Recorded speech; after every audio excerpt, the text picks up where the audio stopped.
Activer la coupure de mots. Quand on parle de coupure de mots, on ne parle pas d'enlever un mot du texte, mais on parle de la façon dont il va être séparé dans le texte par un trait d'union. On peut faire en sorte que Word coupe automatiquement notre texte lors de la frappe ou une fois qu'on a écrit notre texte, on peut activer la coupure de mots à ce moment-là.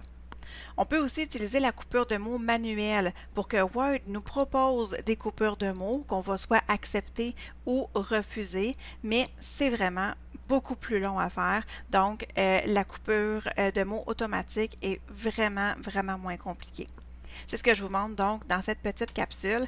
Alors, on utilise souvent la coupure de mots quand on a un texte qui comprend plusieurs colonnes comme celui-ci et vous voyez que c'est un petit peu en dents de scie, là, le bord de mon texte, le bord droit de mon texte. Alors, on peut faire en sorte, en activant la coupure de mots, que ça soit un petit peu moins pire. Ça sera évidemment jamais parfait, parce que les mots, évidemment, ça sera jamais égal, mais ça peut être beaucoup moins pire, par exemple. Alors, je vous montre comment on fait.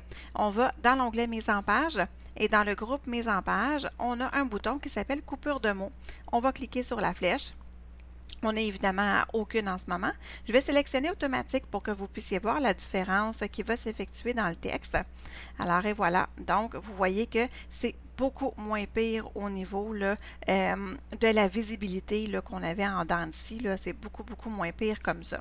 Ce qu'on peut faire aussi, c'est avoir la coupure de mots manuelle. Et dans ce cas-là, chaque mot qui est coupé, mais Word va nous demander si on accepte la coupure de mots comme c'est donné ou pas. Et si on ne l'accepte pas, eh bien, il va tout simplement envoyer le texte sur la ligne suivante au complet.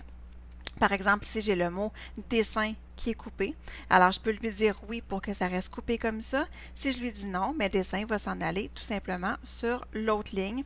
Même chose, donc on suit les mots un après l'autre qui ont été coupés pour dire à Word si oui ou non on accepte que les mots soient coupés.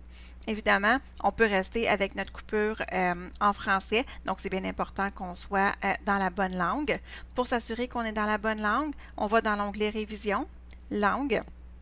On appuie sur le bouton Langue, définir la langue de vérification et on s'assure qu'on est en français, tout simplement. Alors voilà, donc au niveau de la coupure de mots, pour l'activer, alors c'est comme ça qu'on doit procéder.